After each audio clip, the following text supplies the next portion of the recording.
प्रिय दोस्तों, स्वागत है आपका एक और नई कथा में। आज हम आपको भगवान गणेश की एक चमत्कारी कथा सुनाने जा रहे हैं। इस कथा को सुनकर आपको साहस और शक्ति मिलेगी। प्रिय भक्तों, जो भी इस कथा को पूरा सुनता है उस पर भगवान गणेश की कृपा सदैव बनी रहती है और उनके घर में धन धान्य की कोई कमी नहीं रहती है। इसीलिए प्रिय भक्तों, इस कथा को आप पूरा देखिए। बोलिए भगवान गणेश की जय हो। प्राचीन समय की बात है। एक विशाल और समृद्ध राज्य था जिसे चारों ओर से घने जंगलों, ऊंचे पर्वतों और सुंदर नदियों ने घेर रखा था। इस राज्य के राजा का नाम राजा विक्रम सिंह था और उनकी रानी का नाम रानी सौम्या था। राजा विक्रम सिंह एक निडर योद्धा और बुद्धिमान शासक थे, जबकि रानी सौम्या अपनी करुणा और बुद्धिमानी के लिए प्रसिद्ध थीं। राज्य के लोग अपने राजा और रानी से बहुत प्रेम करते थे, क्योंकि वे हमेशा अपने प्रजा के हित के लिए कार्य करते थे। राजा विक्रम सिंह और रानी सौम्या की एकमात्र संतान थी राजकुमारी सुहानी। राजकुमारी सुहानी अपने नाम के अनुरूप ही अत्यंत सुंदर थी। उसकी सुंदरता की चर्चा दूर दूर तक फैली हुई थी। उसकी बड़ी बड़ी आंखें, लंबे काले बाल और सौम्य मुस्कान हर किसी को मोहित कर लेती थी। लेकिन सुहानी की असली सुंदरता उसके रूप में नहीं, बल्कि उसके हृदय की सरलता और सच्चाई में थी। वह अपनी प्रजा की भलाई के लिए हमेशा तत्पर रहती और गरीबों की सहायता करना उसे बहुत प्रिय था। राजमहल में राजकुमारी सुहानी की विशेष देखभाल की जाती थी। उसे उच्च शिक्षा दी गई थी, जिसमें युद्ध कला, संगीत, नृत्य और विभिन्न भाषाओं का ज्ञान भी शामिल था। लेकिन सबसे अधिक उसे धर्म और नैतिकता की शिक्षा दी गई थी, जिससे वह अपने पिता की तरह ही प्रजा के प्रति कर्तव्यनिष्ठ और दयालु बने। सुहानी का मन महल के वैभव में नहीं, बल्कि प्रकृति की गोद में लगता था। वह अक्सर बगीचों में समय बिताती, पक्षियों की चहचहाहट सुनती और फूलों की सुगंध का आनंद लेती। वह जानती थी कि जीवन की असली सुंदरता और सुख इन छोटे छोटे पलों में ही छिपे होते हैं। राजकुमारी सुहानी की इन खूबियों के कारण वह न केवल अपने माता पिता की, बल्कि पूरे राज्य की चहेती थी। हर कोई उसकी सादगी और प्रेम भावना की प्रशंसा करता था। राजा विक्रम सिंह और रानी सौम्या अपनी बेटी पर गर्व महसूस करते थे और उसे हमेशा सच्चाई और धर्म के मार्ग पर चलने की शिक्षा देते थे। इस प्रकार राजकुमारी सुहानी अपने जीवन के हर क्षण को न केवल जीती, बल्कि उसे दूसरों के लिए भी उपयोगी बनाती थी।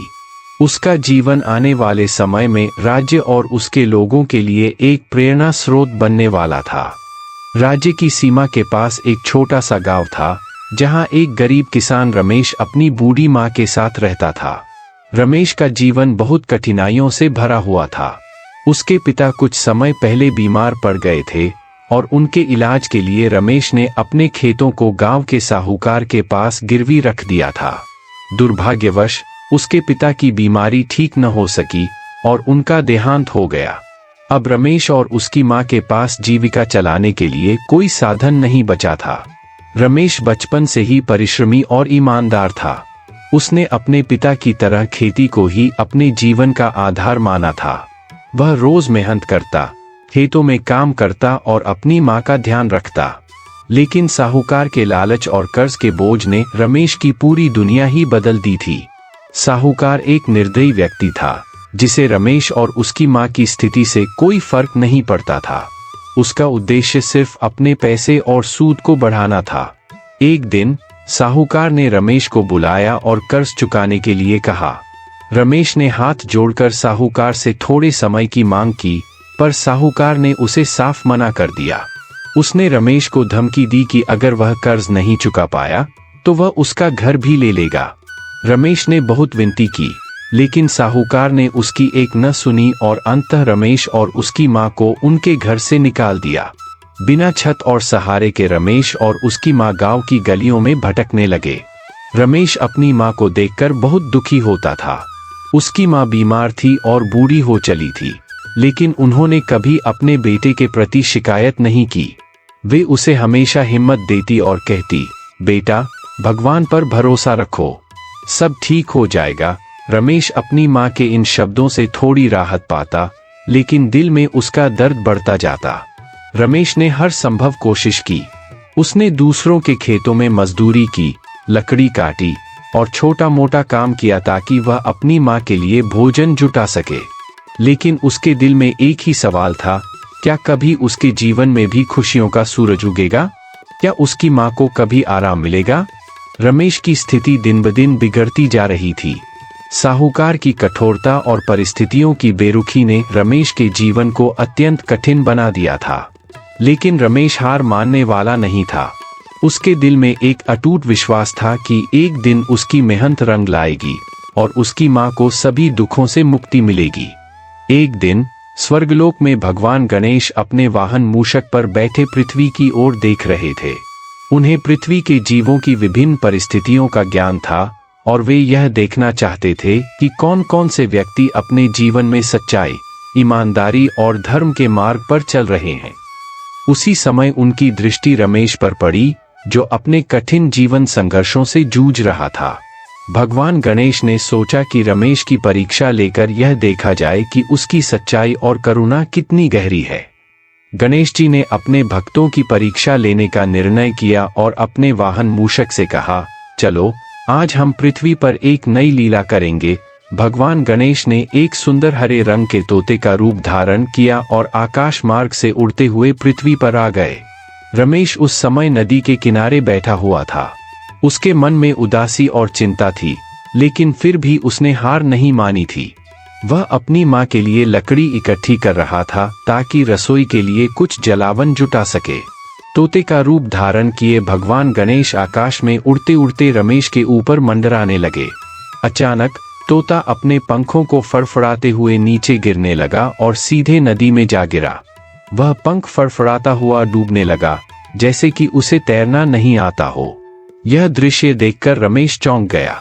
उसने तुरंत अपनी लकड़ियों को एक तरफ फेंका और बिना किसी संकोच के नदी में छलांग लगा दी। पानी तेज था और तोते को बचाना आसान नहीं था, लेकिन रमेश ने अपनी पूरी शक्ति लगाई और तोते को नदी से बाहर निकाल लाया। तोते के पंख भीगे हुए थे और वह कांप रहा था। रमेश ने उसे अपने हाथों में लिया और धीरे धीरे सहलाने लगा ताकि उसके पंख सूख जाएं। रमेश ने कहा, तू घबरा मत, मैं तुझे कुछ नहीं होने दूंगा। उसने अपने गीले कपड़ों की परवाह किए बिना तोते की देखभाल की। उसकी आंखों में दया और करुणा झलक रही थी। वह नहीं जानता था कि यह कोई साधारण तोता नहीं, बल्कि स्वयं भगवान गणेश हैं, जो उसकी परीक्षा ले रहे हैं।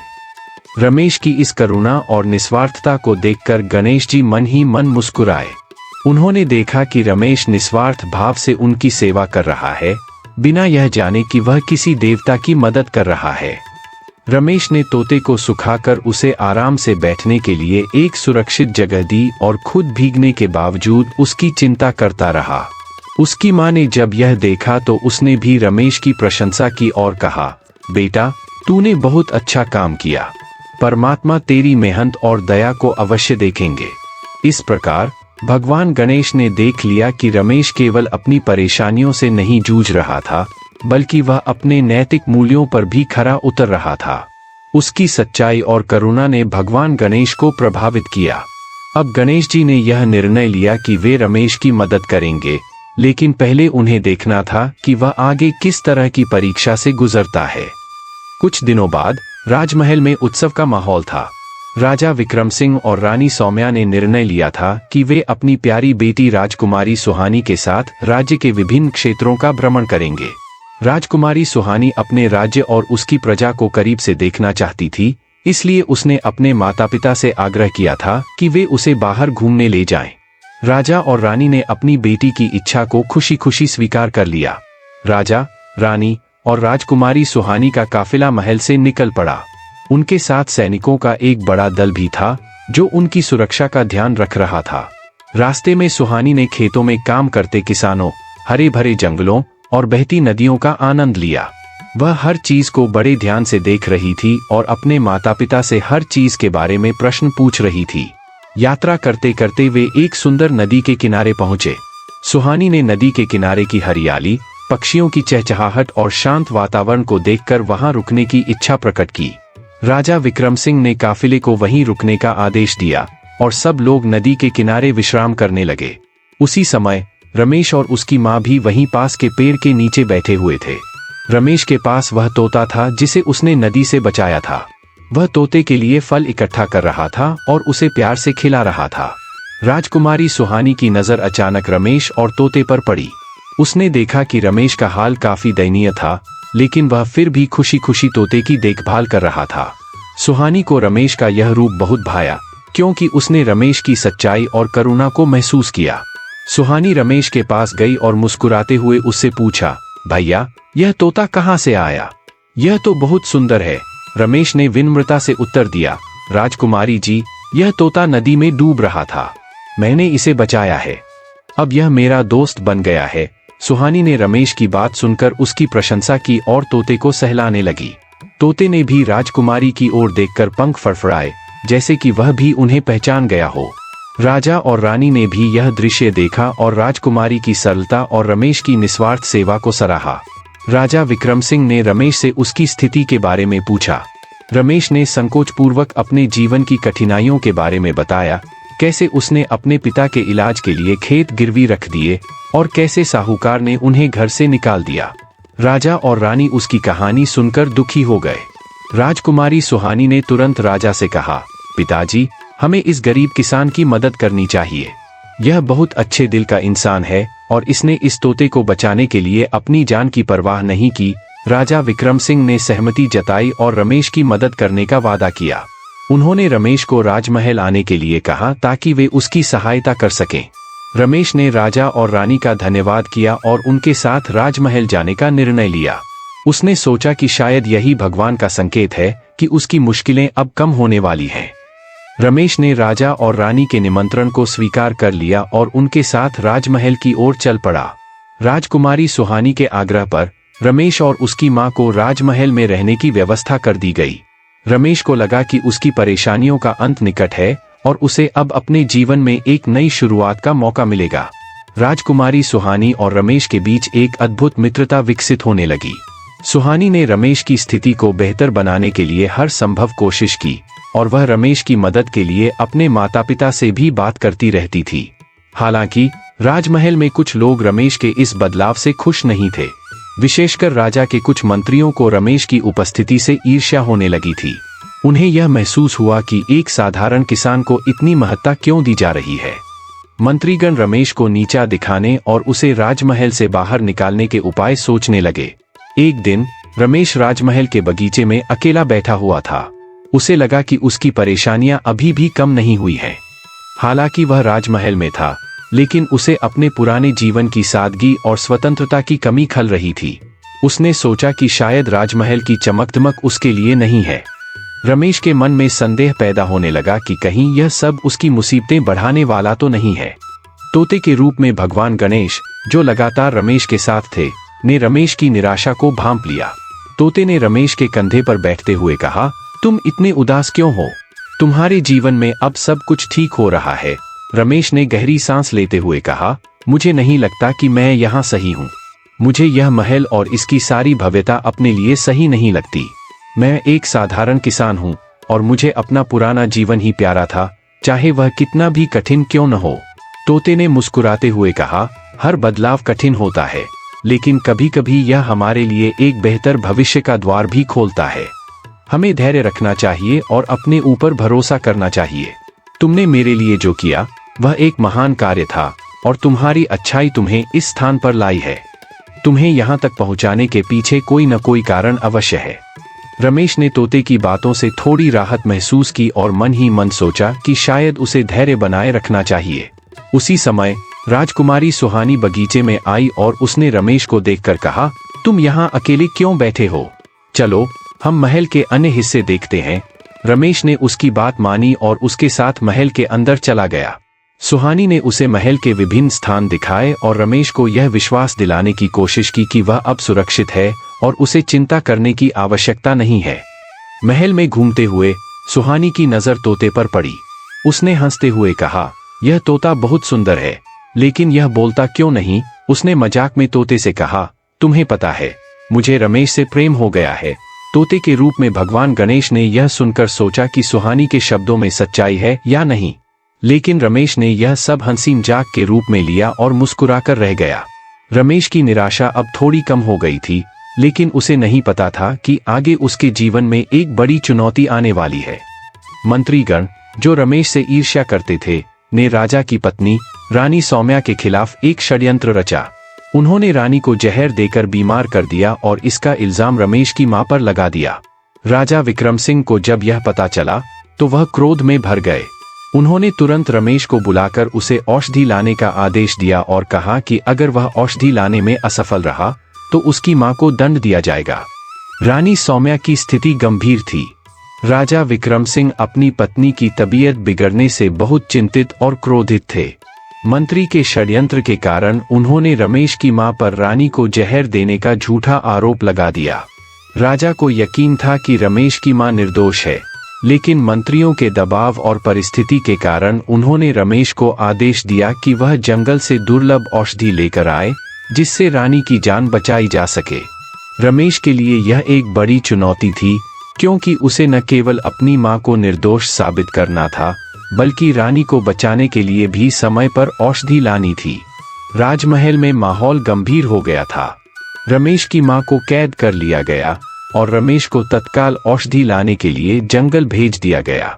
राजकुमारी सुहानी इस स्थिति से बहुत दुखी थी। वह जानती थी कि रमेश और उसकी मां निर्दोष हैं। सुहानी ने अपने पिता को समझाने की कोशिश की, लेकिन राजा का क्रोध और मंत्रियों का दबाव इतना अधिक था कि वे सुनने को तैयार नहीं थे। रमेश जंगल की ओर निकल पड़ा, लेकिन उसके मन में चिंता और डर था। उसे पता था कि यह कार्य आसान नहीं होगा। जंगल गहरा और खतरनाक था और औषधि के बारे में उसकी जानकारी बहुत कम थी। भगवान गणेश, जो अभी भी तोते के रूप में उसके साथ थे, ने रमेश का मनोबल बढ़ाया। उन्होंने कहा, रमेश, चिंता मत कर। जब तुम सच्चाई और धर्म के मार्ग पर हो तो कोई भी बाधा तुम्हें रोक नहीं सकती। बस अपने दिल की सुनो और आगे बढ़ते रहो।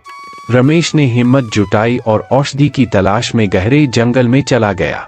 जंगल की घनी झाड़ियों और ऊंचे पेड़ों के बीच रमेश को वह पौधा मिल गया जिसकी उसे तलाश थी। लेकिन जैसे ही उसने औषधि तोड़ी, जंगल में अचानक मंत्रियों के भेजे हुए सैनिकों ने उस पर हमला कर दिया। ये वही मंत्री थे जिन्होंने रमेश को फंसाने का षड्यंत्र रचा था। वे नहीं चाहते थे कि रमेश औषधि लेकर वापस जाए, क्योंकि इससे उनके षड्यंत्र का पर्दाफाश हो सकता था। रमेश ने अपनी पूरी ताकत और साहस के साथ सैनिकों का मुकाबला किया, लेकिन उनकी संख्या बहुत ज्यादा थी। तभी भगवान गणेश, जो अभी भी तोते के रूप में थे, ने अपनी दिव्य शक्ति का उपयोग किया। उन्होंने रमेश को सैनिकों से बचाया और औषधि को सुरक्षित रखा। गणेश जी ने अपने वास्तविक रूप में प्रकट होकर रमेश को आशीर्वाद दिया और कहा, तुमने अपनी सच्चाई और साहस से मेरी परीक्षा उत्तीर्ण की है। अब तुम्हारे सभी कष्ट समाप्त होंगे। गणेश जी ने रमेश को औषधि देते हुए कहा, अब यह औषधि लेकर राजमहल जाओ और रानी की जान बचाओ। तुम्हारा सत्य और धर्म का पालन तुम्हें विजयी बनाएगा। रमेश ने भगवान गणेश का आशीर्वाद लिया और औषधि के साथ महल की ओर दौड़ा। उसने तेजी से महल पहुंचकर औषधि राजा विक्रम सिंह को दी। राजा ने औषधि तुरंत रानी को दी और थोड़ी ही देर में रानी सौम्या की तबीयत में सुधार होने लगा। रानी के ठीक होते ही राजा विक्रम सिंह को अपनी गलती का एहसास हुआ। उन्होंने रमेश और उसकी मां को निर्दोष घोषित किया और मंत्रियों को उनके षड्यंत्र के लिए दंडित करने का निर्णय लिया। रमेश और उसकी मां को सम्मान के साथ महल में स्थान दिया गया। राजकुमारी सुहानी की खुशी का ठिकाना नहीं था। उसने रमेश को धन्यवाद दिया और उससे कहा, तुम्हारी सच्चाई और साहस ने आज न केवल मेरी मां की जान बचाई, बल्कि मेरे पिता की आंखें भी खोल दी। रमेश ने विनम्रता से कहा, मैंने सिर्फ वही किया जो मुझे सही लगा। भगवान गणेश की कृपा से ही यह सब संभव हुआ। अब रमेश का जीवन पूरी तरह बदल गया था। उसकी कठिनाइयां समाप्त हो गईं और उसके जीवन में खुशियों का नया सवेरा हुआ। राजकुमारी सुहानी और रमेश के बीच गहरा प्रेम और मित्रता विकसित हुई और भगवान गणेश की कृपा से उनके जीवन में सुख और शांति आई। राजकुमारी सुहानी और रमेश के बीच का प्रेम अब किसी से छुपा नहीं था। राजा विक्रम सिंह और रानी सौम्या ने दोनों के रिश्ते को स्वीकार कर लिया और रमेश को एक योग्य और ईमानदार व्यक्ति मानते हुए सुहानी के लिए उपयुक्त जीवन साथी माना। इस घोषणा से महल में एक बार फिर खुशी की लहर दौड़ गई। लेकिन रमेश के मन में अभी भी एक सवाल था। उसने भगवान गणेश के आशीर्वाद से बहुत कुछ पाया था, परंतु वह अपनी विनम्रता और पुराने जीवन की सादगी को नहीं भूल पाया था। उसने सोचा कि इतने उच्च स्थान पर पहुंचने के बाद भी उसे अपनी जड़ों को नहीं भूलना चाहिए। एक दिन भगवान गणेश फिर से रमेश के सपने में प्रकट हुए और बोले, रमेश, तुमने हमेशा सत्य और धर्म का मार्ग चुना है। यही कारण है कि तुमने जीवन की हर परीक्षा को पार कर लिया। अब समय आ गया है कि तुम अपने अनुभवों और ज्ञान से दूसरों की भी सहायता करो। तुम्हारा उद्देश्य सिर्फ अपने जीवन को बेहतर बनाना नहीं था, बल्कि उन लोगों के लिए भी उम्मीद की किरण बनना था जो कठिनाइयों का सामना कर रहे हैं। रमेश ने भगवान गणेश की बातों को ध्यान से सुना और उनसे आशीर्वाद मांगा कि वह हमेशा सही मार्ग पर चल सके। उसने निर्णय लिया कि वह अपने ज्ञान और अनुभवों का उपयोग राज्य के अन्य किसानों और गरीबों की मदद के लिए करेगा। उसने राजा से निवेदन किया कि उसे राज्य के सभी किसानों की स्थिति सुधारने का कार्य सौंपा जाए। राजा विक्रम सिंह ने रमेश की इस इच्छा का सम्मान किया और उसे राज्य का कृषि मंत्री नियुक्त किया। रमेश ने अपनी नई भूमिका को बहुत ही जिम्मेदारी और समर्पण के साथ निभाना शुरू किया। उसने किसानों की समस्याओं को समझा, उनके कर्जे माफ कराए और उन्हें बेहतर फसल उगाने के लिए नवीनतम तकनीकों से परिचित कराया। धीरे धीरे राज्य की कृषि व्यवस्था में सुधार होने लगा और किसानों के जीवन में खुशहाली लौटने लगी। रमेश की मां भी गर्व से अपने बेटे की सफलता देख रही थी। राजकुमारी सुहानी ने भी रमेश के कार्यों में पूरा सहयोग दिया। उसने महल की अन्य महिलाओं के साथ मिलकर गरीब और जरूरतमंद परिवारों की सहायता के लिए कई योजनाएं शुरू की। सुहानी और रमेश अब न केवल एक दूसरे के जीवन साथी थे, बल्कि समाज के लिए प्रेरणा स्रोत भी बन गए थे। कुछ समय बाद राजा विक्रम सिंह ने पूरे राज्य में रमेश और सुहानी के विवाह की घोषणा कर दी। यह समाचार सुनकर पूरे राज्य में उत्सव का माहौल बन गया। विवाह समारोह धूमधाम से मनाया गया और भगवान गणेश का आशीर्वाद लेकर रमेश और सुहानी ने एक नई शुरुआत की। विवाह में राज्य के सभी लोग सम्मिलित हुए और रमेश के साहस, सच्चाई और उसकी निष्ठा की प्रशंसा की।